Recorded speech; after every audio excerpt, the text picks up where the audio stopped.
What's up guys, Kicks here and welcome back to another episode of this Crystal Palace FIFA 16 career mode. We have some massive games in this episode and our performances in them could decide, or probably will decide, whether or not we've done enough to qualify for some European competition next season. Starting with Old Trafford, they don't really come much bigger than this. Manchester United away, it's going to be a real tough fixture. Just look at the side they've got out. Lacazette is starting up front for them. Weirdly, Michael Carrick is playing at cam, but we're not going to pay too much attention to that. Surprising when they got Herrera on the bench. Martial was on the bench as well. They got a very strong squad. But looking at our side, you can see Kennedy is going to get the chance to play here. Other than that, it's pretty much as you were. Jack Butland, the man in the sticks. Suarez is preferred at left back to Joe Gomez, purely because of his experience. And then Jamie Vardy leading the line up front. And Kennedy here, you can see skipping in from the left-hand side, looking very positive, having a shot from distance. Wasn't the greatest effort on goal, and that does go wide. But Manchester United come back at us. You can see breaking down the left-hand side here. Ball comes into the box. Butland smashes it clear. Schweinsteiger puts it on a plate, really, for Juan Mata. That's a real chance for a player of his quality. Well, for a player of any quality, really. Seemed to be almost an open goal. Just had to roll it in, but decided to lash at it. Unfortunately, it went over the crossbar. But we have an effort from distance, nothing major. Sincraven pretty much just making sure that Victor Valdez, I think it is, who's in goal, is alert to the danger. But Kennedy really showing more promise down that left-hand side. He wins us a free kick after he has fouled. Our initial instinct was that that might be just inside the area. Turns out that it wasn't. I think it's Darmian who committed the foul. As it is, yeah, you can see he's getting a yellow card here. But this gives Cabaye the opportunity to try and catch the keeper out. It goes for that far post, and it's a really smart save from Victor Valdez. He manages to get up and bat that away from danger. But we continue to come forward down the left-hand side. That seems to be where we're getting all of our luck. It's Darmian here. Seems not a lot in that, but the referee seemed that was enough to be a free kick, to be honest. Not quite sure why. Cabaye getting another opportunity to test Valdez. This time he does. He goes low at the near post, and the keeper again manages to turn it around for a corner. But we've been pretty effective from set pieces so far this season. We're going to lift this one to the edge of the box where Jamie Vardy is waiting, and how about that for a finish? Absolutely superb touch and strike from Jamie Vardy. The man who has been by far our best striker this season gets another goal to add to his tally, and I couldn't believe on the replay just how good that finish was. Low and hard, straight across goal. Absolutely no chance for Victor Valdez, and that gives us a half-time lead. But still a long way to go. Manchester United obviously very capable of getting something from this game still. Cabaye was very much running things in the middle. It didn't always show, but we come forward again in the second half. MacArthur plays it through to Kennedy. Great chance to double our lead, but he doesn't quite get hold of the shot as he would like to, and it's a fairly comfortable save for Victor Valdez. You get the feeling that if there was anyone else on the end of that, like a striker, Jamie Vardy, somebody like that, that may have been 2-0. But we're coming forward again, some real good build-up play here. Ball is fizzed into Jamie Vardy. He plays a lovely 1-2 with Kennedy. Save from Valdez is not enough to keep us from going 2-0 up. It fell straight back to the feet of Jamie Vardy. Was left with an open net, just had to roll it in, showing Juan Mata exactly how it's done. Granted, that was a little bit of an easier opportunity, probably being a bit harsh on Mata, but we have doubled our lead. That's the important thing, and we are set to pick up a massive 3 points here. But we know it's still not over. Manchester United, very capable side. They break down the left, put it into the path of Schweinsteiger. Somehow he manages to lift the ball over the bar. That looked like a simple finish. All he has to do from that sort of distance is hit the target, and surely he's got his side back in the game. But fortunately for us, he wasn't able to do that. We've made a couple of changes, obviously just trying to keep the legs fresh, trying to make sure we do all we can to get this win, and that man Kennedy is doing his best to make sure that happens as well. Definitely man of the match as far as I'm concerned, cutting in, going past 2 or 3 players. Unfortunately for us, his shot was blocked, but it fell to Wilfried Zaha, who had an effort from the edge of the box, but Victor Valdez was once again alert to the danger. So we've got a corner here, we're going to whip it in. We've been fairly effective from set pieces this season, and we are again. That man Kurt Zouma rising above everybody to power that header into the bottom corner to make it Manchester United 0, Crystal Palace 3. What an unbelievable performance at a crucial time in the season, as we've already said, coming right down to the business end now. Massive leap from Zouma. Look at that, no chance for Valdez, but you get the feeling that Manchester United weren't finished yet. They've coming in forward now. Unfortunately, we do give away a penalty. It's Kurt Zouma getting a little bit overexcited, probably still caught up in the emotion from his goal. Brings down the Manchester United man. I think it's actually Rojo who's in the box there. And that is going to give Bastian Schweinsteiger the chance to get his side back in the game. He's been shocking so far in the 90 minutes. What can he do here? He's decided to dink it.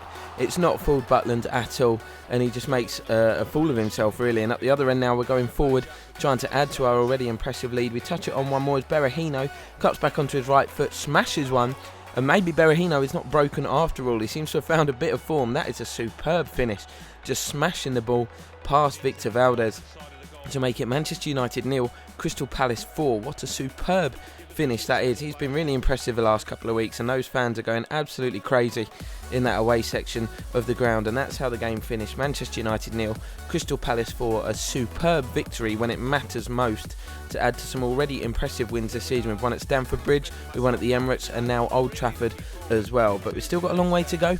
Like I say, we're right down to where it really does matter. Need to start getting wins in these final weeks, put pressure on the teams above us. We're going to welcome Everton to Selhurst Park now. As you can see, Berahino is getting the chance to lead the line. It's a bit of a rotation side. Munir comes in, Joe Gomez, you've got Jason Punchin starting as well, as we look to just keep fresh and keep getting these victories. Those fans are right behind the team now, starting to believe that we can actually get a place in Europe. But surprising Everton lineup, really. You've got Joel starting in goal. Jedinak, of course, a player that we've recently sold. He's gone to Everton. He is in the starting 11 as well, which is surprising. Lukaku is left out of the starting 11. He's on the bench. Kone is the man they've decided to go with up front. But they started very brightly. You can see the first effort here, forcing a good save from Butland. I think it actually might have been Jedinak with that effort. That would have been a story. The corner come in. We don't really deal with it well, and Kone has a great opportunity. Pretty much an open goal, a few bodies in front of him, but he lashes that one way over the crossbar. But now it's our turn to attack. Real end-to-end stuff at the moment. Joe Ledley getting in. He's having a shot with his right foot. It's saved by Joel. The rebound this time smashed over the crossbar by Munir, I think it was. Real lack of composure. Had he just brought that down, he probably would have had the time to pick his spot and give us the lead in this game. But we're going to continue coming forward. You can see Balassi causing some problems down the left. He goes down. Not a great deal of contact, but enough for the referee to come steaming in and point to the penalty spot. A little unlucky, just pushed off balance as he went to cross the ball into the area, and that was enough for the penalty to be awarded. It's Captain Kabai. He's been so reliable from the spot this season, but not on this occasion. Joel manages to keep it out. He reads the penalty. Kabai doesn't put a lot of power on it. He decides just to try and lift it into that top corner, and the keeper was having none of it. But we move into the second half now. You can see Jason Punchin using his skill and his pace to run at Everton. He decided to touch it inside. It's touched on one more to Berahino, and he grabs himself another goal. Starting to look like money well spent all of a sudden. Obviously, he's got plenty of potential, room to develop. He's developing well. You can see he's slightly fortunate with the finish, passing the ball through the legs of Seamus Coleman, who tried to make the block. But that does give us a 1-0 lead. This time Joel Ward joins the attack, goes down again. Not a great deal of contact, but the referee, same outcome, points to the spot. This time it's Naismith who's been penalised. I don't know what Joel Ward's doing there, retaliating. You've got the penalty, Joel, just walk away. You can see he goes to take the shot, kicks the floor. Naismith, just a man, stood in front of him, and the penalty was given. This time Berahino is going to dust himself off and take this one, and he places it into the top corner. Crystal Palace 2, Everton 0, and that's surely now, with only 8 minutes or so remaining, wraps up the 3 points and another impressive victory against one of the top sides. But the most pleasing thing here is that our striker Berahino has got so much potential, has started to bang some goals in for us. We're still attacking here. We're not taking our foot off the gas at all. This time it's Balassi again down the left. Beautiful trickery from him. He's going to get the shot away. Not the most impressive of efforts, but it doesn't matter. The game finishes Crystal Palace 2, Everton 0, and it's another vital 3 points. Now, we head over to St James's Park. We decided to do 3 games in this episode, and this game is now crucial. After those 2 victories, we're really putting the pressure on Arsenal. As you can see, the league table is going to come up for you to have a look in just a second.